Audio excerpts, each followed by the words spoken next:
नमस्कार दोस्तों, स्वागत है आपका यूट्यूब चैनल एबी टेक में। आज है 1 मई 2021 और जान लेते हैं आज की महत्वपूर्ण खबरें जो आज के प्रमुख समाचार पत्रों पे छाई हुई हैं। सबसे पहले बात कर लेते हैं पीसीएस परीक्षा को लेकर के। पीसीएस परीक्षा स्थगित कराने के लिए ट्विटर पर अभियान। प्रतियोगियों का दावा, सर्वे में 95% छात्र परीक्षा देने के लिए तैयार नहीं। पीसीएस के 538 पदों पर भर्ती के लिए 13 जून को प्रस्तावित है प्रारंभिक परीक्षा।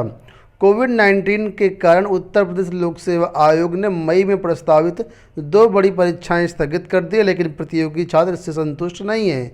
उनकी मांग है कि पीसीएस 2021 की प्रारंभिक परीक्षा भी स्थगित की जाए। इसके लिए प्रतियोगी छात्रों ने ट्विटर पर अभियान चला रखा है। प्रतियोगियों का कहना है कि परीक्षा हुई तो छात्रों के लिए संक्रमण का खतरा बढ़ जाएगा। छात्रों को परीक्षा केंद्रों तक पहुंचने के लिए सैकड़ों किलोमीटर का सफ़र तय करना होगा, जो मौजूदा परिस्थितियों के अनुकूल नहीं है। तो इस वजह से जो छात्र हैं वो चाह रहे हैं कि जो पीसीएस की परीक्षा है 13 जून को होनी है, ये परीक्षा फ़िलहाल स्थगित कर दी जाए। वहीं पर दोस्तों कोरोना के कारण जो है वो आयोग का जो पूरा कैलेंडर है वो प्रभावित होगा, क्योंकि जो परीक्षाएं हैं इधर वो सब पोस्टपोन्ड हो रही हैं। तो आगे सारी परीक्षाएं किसी एक पर्टिकुलर महीने में नहीं कराई जा सकती हैं। ऐसे में जो आयोग ने परीक्षा कैलेंडर जारी किया था वो प्रभावित होना तय है।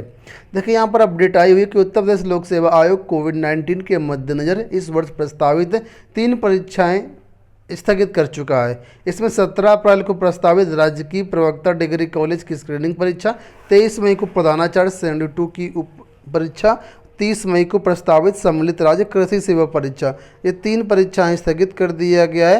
तीनों परीक्षाएं स्थगित होने से कैलेंडर की अन्य परीक्षाएं भी प्रभावित होंगी। सम्मिलित राज्य सेवा कृषि परीक्षा 13 नवंबर से प्रस्तावित है, मतलब मुख्य परीक्षा इसकी। प्रारंभिक परीक्षा स्थगित होने के बाद अब आयोग को मुख्य परीक्षा की तिथि में भी परिवर्तन करना पड़ सकता है। आने वाले टाइम पर अगर कोरोना की स्थितियाँ सामान्य नहीं हुई तो और भी कई सारी परीक्षाएं स्थगित होंगी। बढ़ते हैं अगली अपडेट की तरफ। यहाँ पर अपडेट है इलाहाबाद विश्वविद्यालय को लेकर के लिखा है 4 मई से ग्रीष्मकालीन अवकाश। कोविड के कारण समय से पूर्व घोषित किया गया अवकाश, परीक्षाओं पर निर्णय जल्द, 5 जुलाई को खुलेगा विश्वविद्यालय। वैसे तो अवकाश और लेट होते हैं, लेकिन इस साल जो है पहले ही ग्रीष्मकालीन अवकाश कर दिया गया इलाहाबाद विश्वविद्यालय में। तो अब जो छात्र हैं उनके लिए अवकाश है और लिखा है 5 जुलाई को खुलेगा विश्वविद्यालय। परीक्षाओं पर अभी कोई भी निर्णय नहीं हुआ है। स्थितियों को देखते हुए जो है निर्णय वो लिया जाएगा। वहीं पर माध्यमिक व उच्च शिक्षण संस्थान 15 मई तक बंद कर दिए गए हैं। संक्रमण को देखते हुए प्रदेश सरकार ने माध्यमिक शिक्षा के सभी स्कूल और सभी उच्च शिक्षण संस्थानों को 15 मई तक बंद कर दिया है। इस दौरान ऑनलाइन कक्षाएं भी स्थगित रहेंगी। ठीक है, ऑनलाइन कक्षाएं भी स्थगित रहेंगी, साफ शब्दों में देख पा रहे होंगे। माध्यमिक शिक्षा विभाग के एसएस अनिल कुमार ने बताया कि शिक्षक एवं कर्मचारी घर से काम कर सकेंगे, ज़रूरत पड़ने पर उन्हें दफ्तर बुलाया जा सकता है। वहीं उच्च शिक्षा विभाग की अपर मुख्य सचिव मोनिका एस गर्ग ने बताया कि विश्वविद्यालय महाविद्यालयों के परिसर में कोई छात्र, शिक्षक, कर्मचारी व अधिकारी उपस्थित नहीं होंगे। यूपी बोर्ड परीक्षा जून के अंत तक संभव है। आप लोग जानते हैं अप्रैल से परीक्षा शुरू होनी थी, पोस्टपोन कर दिया गया था, तो अब मई में परीक्षा होने के कोई भी चांस नहीं दिख रहे हैं। ऐसे में अपडेट आई हुई है कि जो यूपी बोर्ड की परीक्षा है वह जून के अंत तक संभव है। संक्रमण को देखते हुए माध्यमिक शिक्षा विभाग सीबीएसई की तर्ज पर हाई स्कूल की परीक्षा रद्द कर इंटर की बोर्ड परीक्षाएं करवाने पर भी विचार कर रहा है। हालांकि अंतिम निर्णय सीएम की मंजूरी के बाद ही होगा। स्थितियां सामान्य नहीं हुई तो अभी जो हाई स्कूल की परीक्षाएं वो रद्द कर दी जाएंगी, संभवतः अपडेट यही है। इस पर विचार चल रहा है और सिर्फ इंटर की परीक्षाएँ करवाई जाएंगी। बढ़ते हैं अगली अपडेट की तरफ। यहाँ पर टीकाकरण को लेकर के अपडेट आई है। आप लोग जानते हैं कि उत्तर प्रदेश सहित समस्त प्रदेशों में आज से टीकाकरण होना है 18 वर्ष से ऊपर जो भी व्यक्ति है, लेकिन टीकाकरण के लिए जो वैक्सीन है वो उसकी पर्याप्त मात्रा उपलब्ध नहीं है। इस वजह से ये निर्णय लिया गया है कि कुछ चुनिंदा जिलों में ही पहले टीकाकरण किया जाएगा जहां पर ज़्यादा केसेस सामने देखने को आ रहे हैं। हालांकि केंद्र सरकार का आज जो अपडेट आई है, जो उनकी तरफ से रिपोर्ट आई है, न्यूज आई है, उसमें ये कहा गया कि केंद्र के पास वैक्सीन की कोई कमी नहीं है। लेकिन जब राज्यों के पास है ही नहीं तो सभी ज़िलों में कैसे टीकाकरण करवाएंगे। तो वही लिखा हुआ है कि 7 जिलों में 18 से 44 साल वालों का टीकाकरण आज से। प्रयागराज, लखनऊ, कानपुर, वाराणसी, गोरखपुर, बरेली, मेरठ में लगेगी वैक्सीन। 45 साल से अधिक उम्र वालों का टीकाकरण पहले की तरह चलता रहेगा। तो केवल 7 जिलों में आज से टीकाकरण होगा 18 साल के ऊपर वालों को, बाकी लोगों के लिए अभी नहीं होगा। टीकाकरण उनको नहीं करवाना है जिनकी जो कोविड पॉजिटिव हैं या जिनको कोविड पॉजिटिव हुए निगेटिव हुए 2-4 दिन हुए, कम से कम 15 दिन हो जाएं कोविड नेगेटिव की रिपोर्ट आने के बाद, उसके बाद ही आपको जो है वो कोरोना वैक्सीन लगवानी है। साथ में जो प्रेग्नेंट महिलाएं हैं और जो स्तनपान कराने वाली महिलाएं हैं उनको भी कोविड का टीका नहीं लगवाना चाहिए। बढ़ते हैं अगली अपडेट की तरफ। यहाँ पर लिखा हुआ है, मतगणना का बहिष्कार करेंगे शिक्षक महासंघ। चुनाव तो संपन्न हो गए, चुनाव पर रोक नहीं लगाई गई। अब सभी समस्त कर्मचारी मांग कर रहे थे कि मतगणना रोक दी जाए क्योंकि मतगणना में भीड़ काफ़ी होगी, संक्रमण का खतरा बहुत ज़्यादा होगा।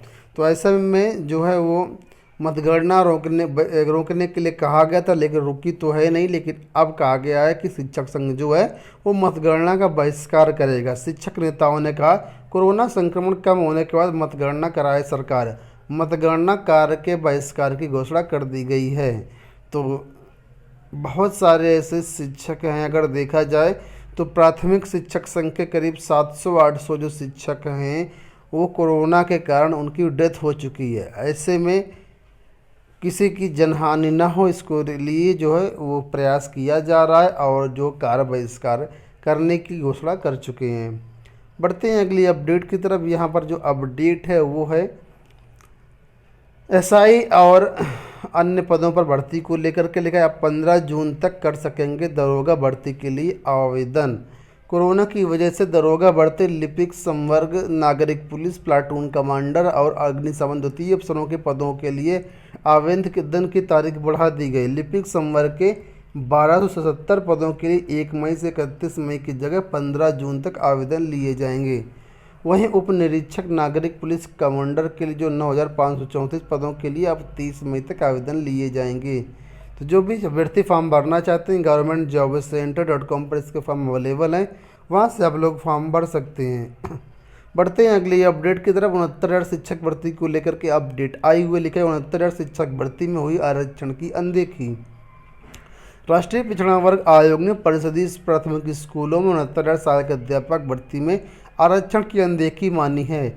आयोग के उपाध्यक्ष डॉक्टर लोकेश कुमार प्रजापति की अंतरिम रिपोर्ट के अनुसार राज्य सरकार की ओर से प्रस्तुत जिलावार सूची का उद्धरण ये दर्शाता है कि अनारक्षित उम्मीदवारों को आरक्षित उम्मीदवारों के बजाय नियुक्तियां दी गई हैं।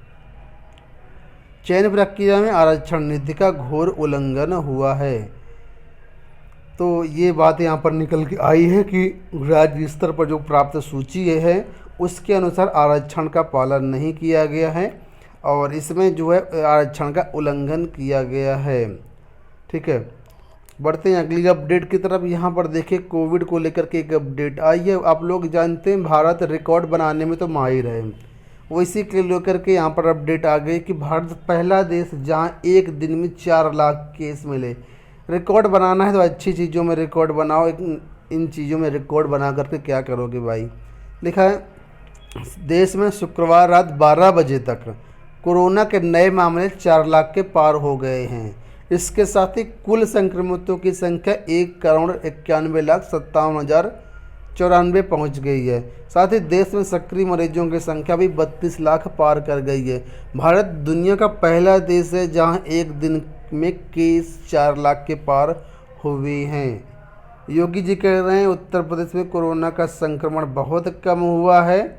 अगर पूरे देश की बात करें तो आप देख सकते हैं कि पिछले 24 घंटों में 4,01,911 केस सामने आए हैं। दिल्ली में 27,000 केस सामने देखने को मिले हैं। तो ये हो गई दोस्तों आज की सारी ये अपडेट। आपसे गुजारिश यही है कि घर पे रहिए, सुरक्षित रहिए। आई होप आपको वीडियो पसंद आया होगा। इस वीडियो में इतना ही, धन्यवाद।